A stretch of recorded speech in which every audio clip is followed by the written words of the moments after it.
Ladies and gentlemen, boys and girls, welcome to my stream of Tamriel Unlimited. Důvodem, proč jsem dlouho nedělal stream, je, že jsem byl teď smrtelně nemocen. Pořád ještě jsem, ale už je to lepší. Každopádně teď si ukážeme dneska ve streamu něco o hře, tedy Elder Scrolls Online. Nějaký základy a podobně. Budeme se na moje postavy, teda nejdůležitější hlavní postava je tohle. Level 23 a pak mám ještě Alta level 7. To je právě level 23, což je tedy High Elf, kouzelnice a je to od frakce Dominion, protože jsem si vybral frakci Dominion, hlavním důvodem je, že Kate Beckinsale dabuje královnu té frakce.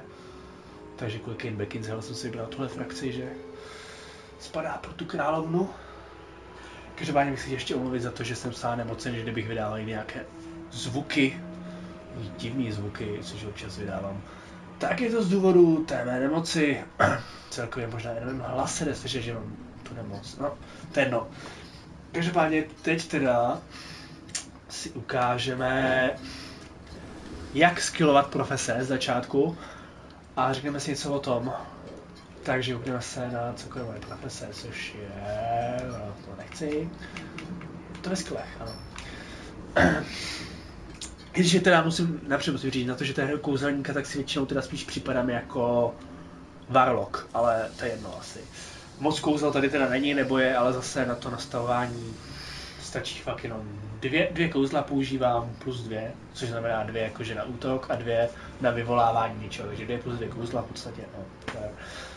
Takže první profese tady je Woodworking, druhá je Provisioning, což je vlastně Cooking, třeba zvovka Cooking, že jo, máme všichni Cooking, to je, nebudu vůbec zmiňovat.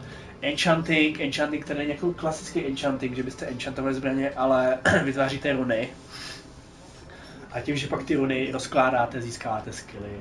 Tím, že vůbec vyrábí. No, to je jedno. Clothing, což je prostě klasický vyrábění oblečení.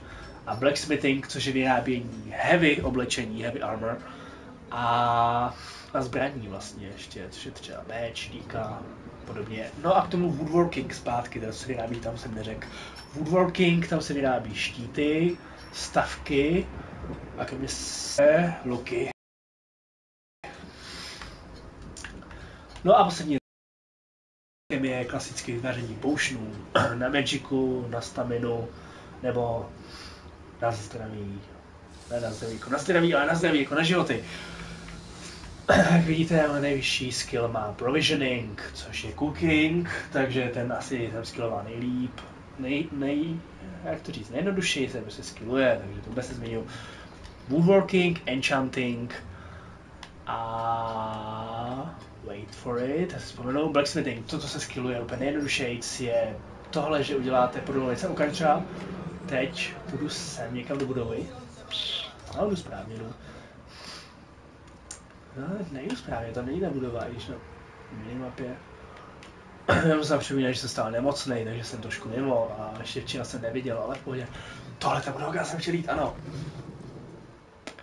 Takže v téhle budově si ukážeme třeba Enchanting, jak funguje. Takže Enchanting, Extraction, což je vlastně, že to rozložíte, nemám městné rozložení, ale možná můžu nějaký vytvořit, můžu jednu vytvořit, protože od každý, jsou 3 druhy, a od každého druhu můžu použít jednu, a musím mít teda 3, abych vlastně, a vzhledem k tomu, že z 3. druhu můžu použít jen jednu, na epickou nemám skill.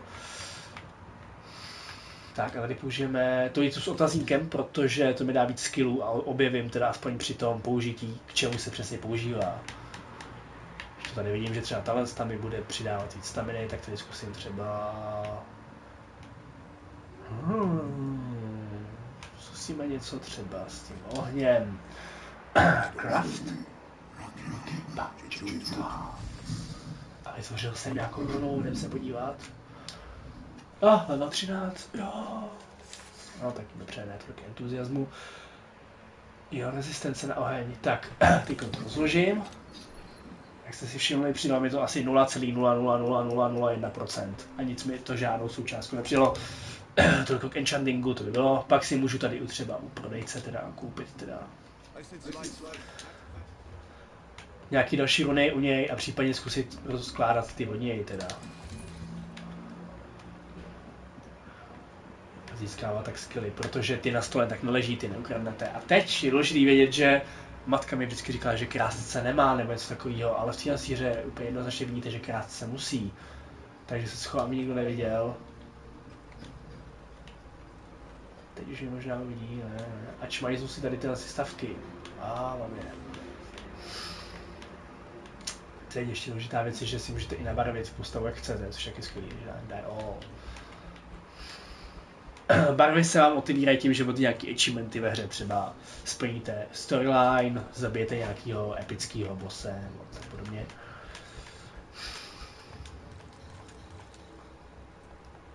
A co je v černém? Ano, jsem přesně chtěl. Můžete teda mít pohled ze třetí osoby nebo pohled z první osoby.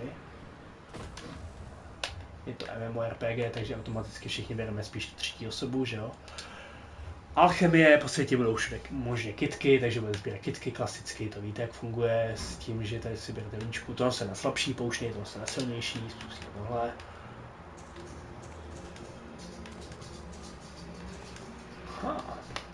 Ani u jednoho nevím, co to bude. Zkusíme to. Takže já zkusím kombinovat tyhle dvě. Ale žádný paušel mi to nešlo, takže to k ničemu, ale takhle se skilluje prostě alchemie.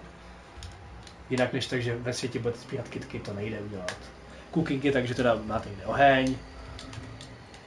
Až tak. Máte oheň, všude po světě možně jsou věci na cooking, takže z toho jednoduše, bez problémů uvaříte cokoliv chcete. Musíte teda každou věc naklikávat po jednom, jak exoti, ale to vůbec nevadí, protože na to máte jednoznačně spoustu času a nemáte žádný reálný život, že jo, to je úplně psycho tohle.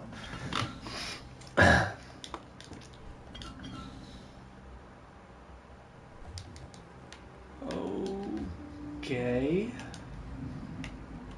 Já jsem fakt dal level 32, aha. Ještě před chvílí jsem měl 29, aha. Dobře, teď teda ještě podám něco, co jsem uvařil, ať to netám v inventáři.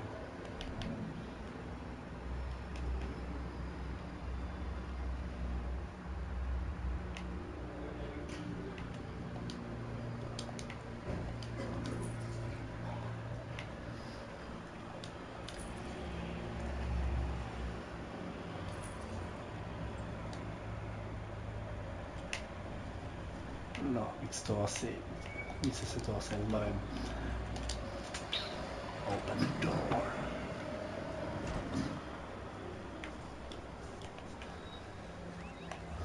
Tak a teď s těma nakradlejma stavkama teda si ukážeme woodworking. Jde o to, že všude možně po městě je víc možností si nakrást nějaký věci na profese. V jiný lokaci se třeba nádherně berou věci na clothing, kde si ukradnete v obchodě spoustu, plný inventář, prostě oblečení, který pak jdete rozkládat. Takže dáte deconstruct, rozložit, označíte, rozložíte. Dole vpravo vidíte, jak mi to přidává prostě skilly, takže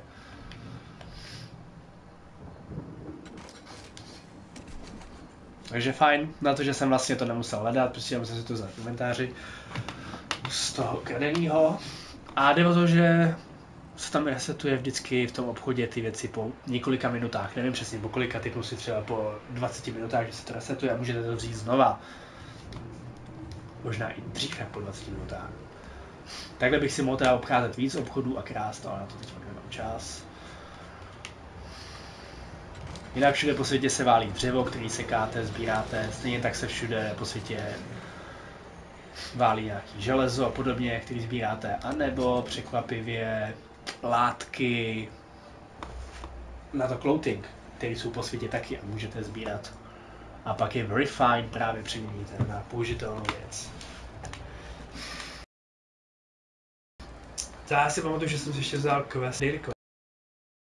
quest na tvoření věcí u blacksmithingu.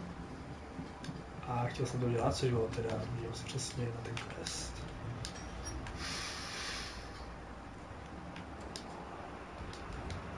Tak mám vytvořit Code Sword.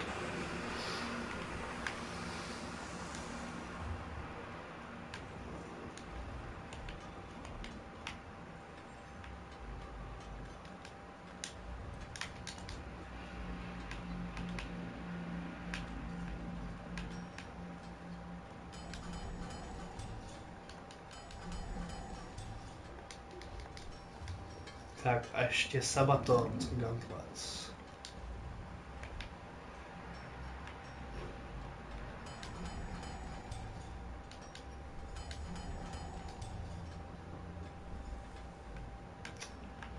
Oh boy.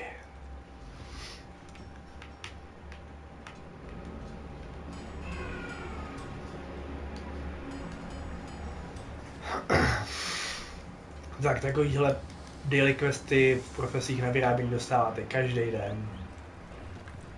S tím, že je pak musíte odevzdat. V hlavním městě.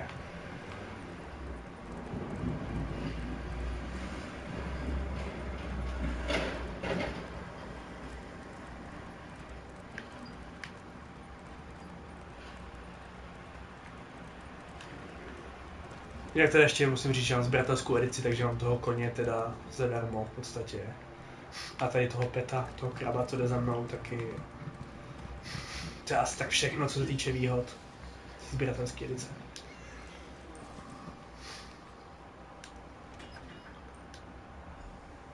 No, je odměna. Sice pořád nechápu ten oheň, nebo takovou tu kapku oheň, tu 1000, co to přesně je, ale nemám čas všechno zjišťovat zase.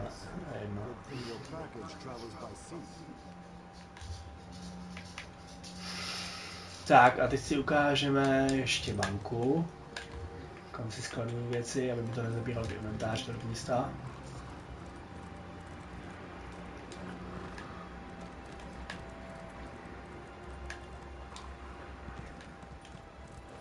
Což jsem dělal blbě.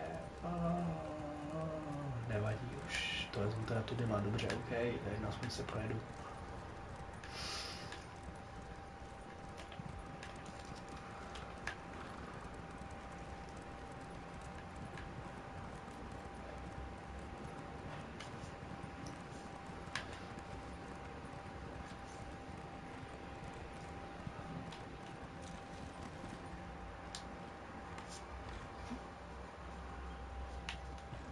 Jak teda maximální level je 50, ještě kdyby to někoho zajímalo.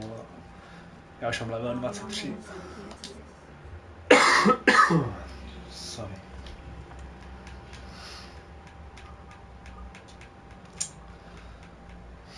Tak, co tady můžu depozitnout? Tohle. Tohle.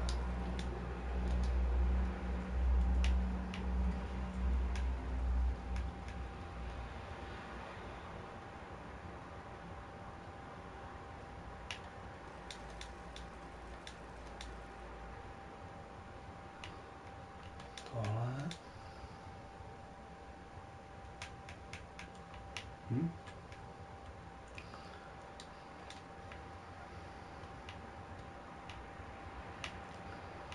A ještě tam teda jedno místo na nějakou novou věc, tam třeba obruch.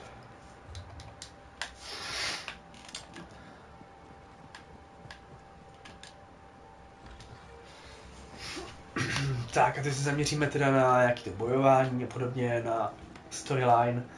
Jde o to, že každých 5 levelů dostanete od profeta, jak vždycky prophet, quest příběhový, za který pak dostáváte i trofy na PlayStationu. Já jsem pořád ještě nestihl udělat ten za level 20, takže se na to podíváme. Zapnu mapu. A budu muset se teleportovat sem, kde mám ten quest. Go to Harbridge. Harbridge znamená prostě trophy questy. A vychází to teda do levelu 50. Takže až za chvíli budu mít zase level 25, tak dostanu další quest z další trofy. A může něco sníst možná? Může mít. No, vůbec nepotřebuji. A už vím, na co jsem se chtěl podívat o ten quest. Journal quest. And Harbridge. Tady Castle of the Swarm, to je ono, je to vlastně Mind Story.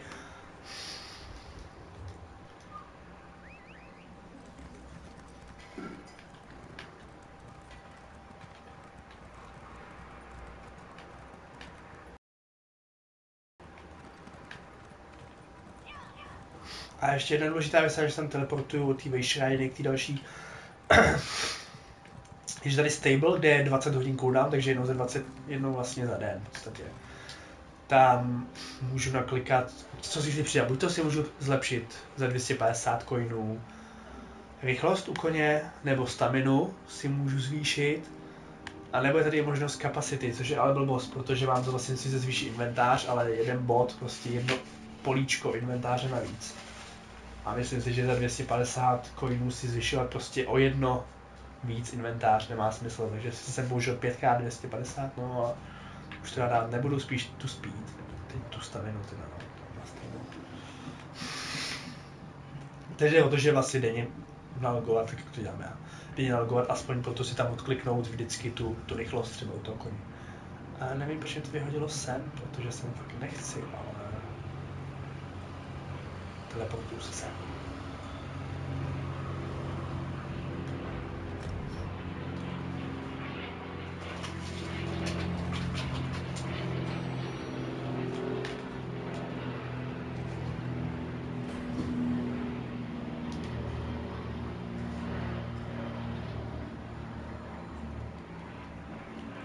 Jak to je ten profet, vlastně, který ho zachráníte hned na začátku a pro něj pak dáte ty questy. A to je storyline pro všechny frakce společná. Sorry.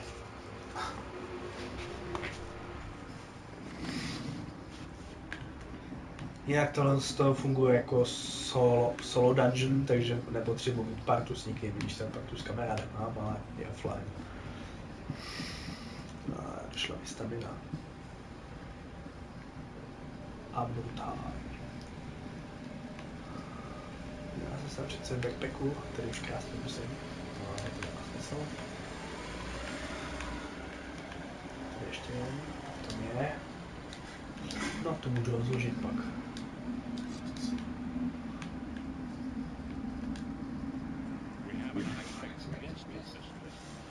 Attempts to use the orb discourse to locate Saizhan did not meet with success, so I decided to try a more direct approach. I use it as it was intended, in contacting him. He admits that he knows Saizhan's location, but he will not reveal it.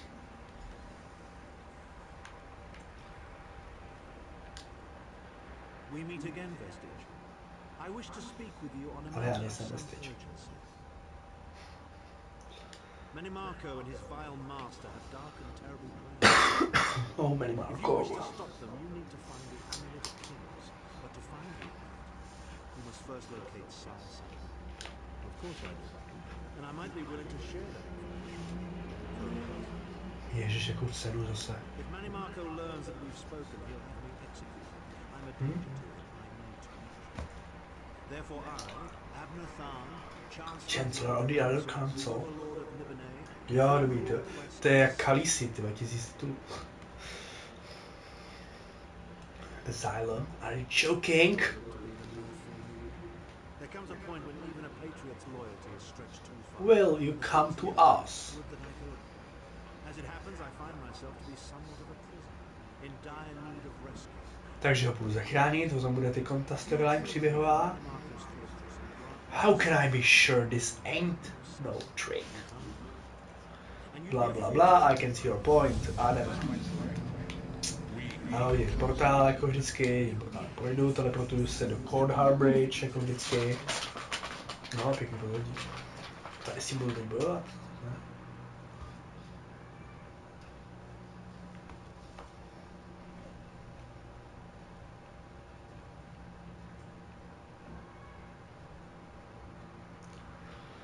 Crazy.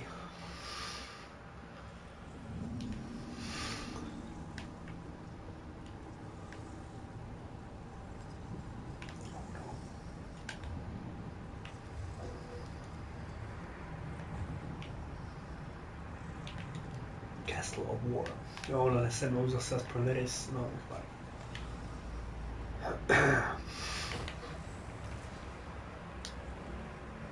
You appear to have arrived in the wretched Squalor, a shantytown of How do we get inside? With habit, Manimarco is away on some errand. Such You're the as? hero, aren't you? We'll find a way in. Okay, moving on. Tady jsou ti asi. Ne. Jo, to musím s tím pokecat. Ježiš. Any suggestion?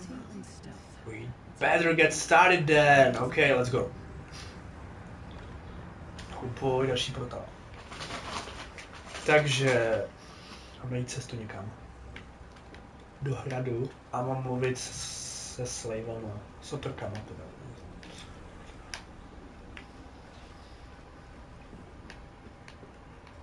Mhm. Pojď pokecáme. Relax. I just want a way into the castle.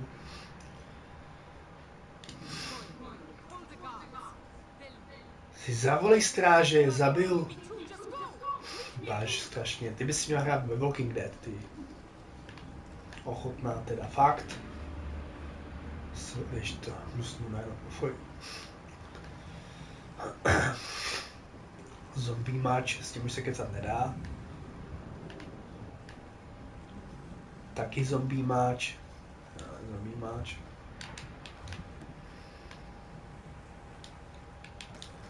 Dude, could you be less could you be less zombie?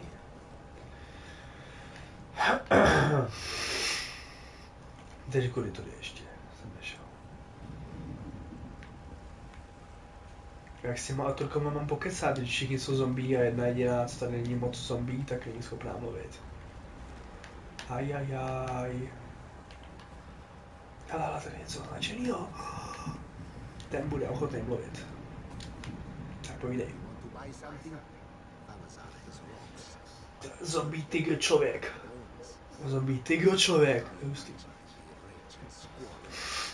Ten by taky mohl hrát ve Walking Dead.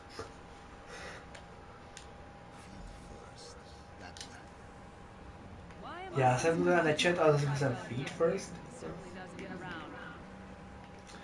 Jo, tady už být ani nemusím. Já jsem s tebou nechtěl mluvit, v pohodě. Exhibit. Lorebook. Tak to není lorebook.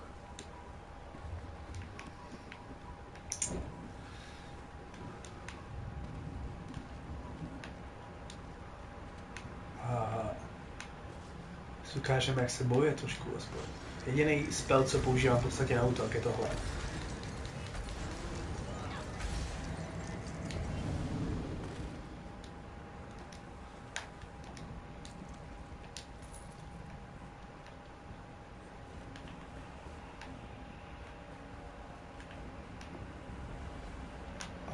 Se nepřeli.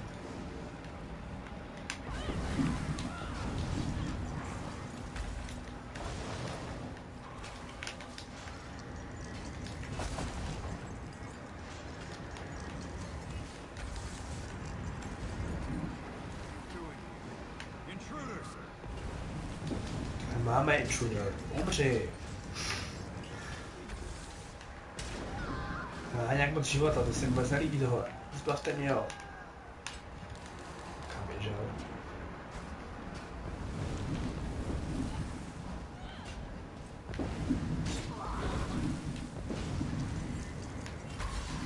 Kamže můj pet nějak se neengažuje v tom boji.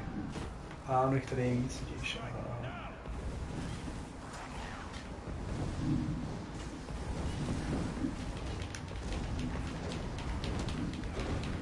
Zabiju rekomanci a zbavím se tý zombie, ano. Oh boy.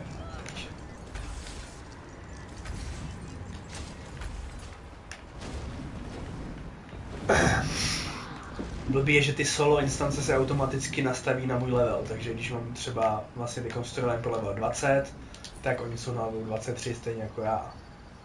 Takže mi to nedává absolutně žádnou výhodu jít na tom na vyšším levelu.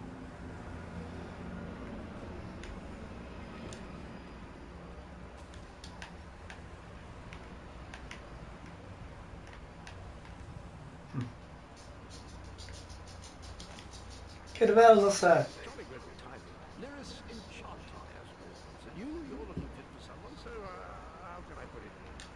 Wherever the forces of evil prey upon the innocent, wherever souls are stolen and bodies shriven, where developers, garters, why?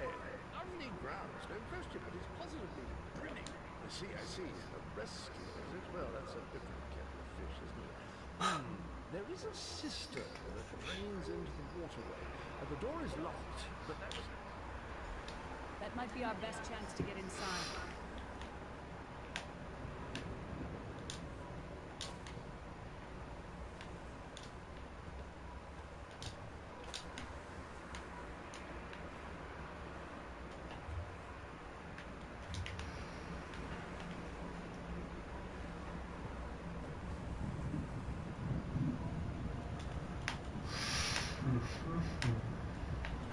Jo, takhle tady to dřevo, co můžu vlastně sbírat.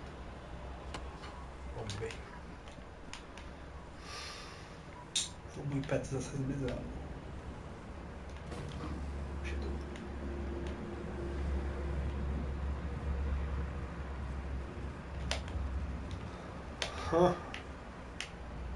Aha, jo, já jsem kolem tu černý. Oh boy. Jo. Ups, to se mluvám, jsem úplně mimo, se budu vymlouvat na tu nemoc. Sice je to trapná výmluva, ale bohužel. Jsem pod vlivem prášku a úplně mimo. Au.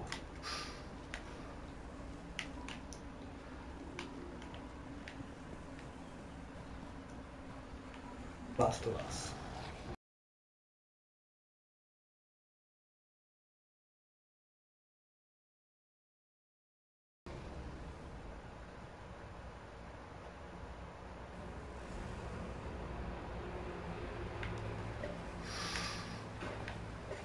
Get well. You keep up nicely. I can't abide Dalton. Thanks. This whole bloody castle sits... Go on. Most of the doors in here are sealed. What do you need from I us? can handle the tinkering. I'm game. Let's go. Onward! Jay.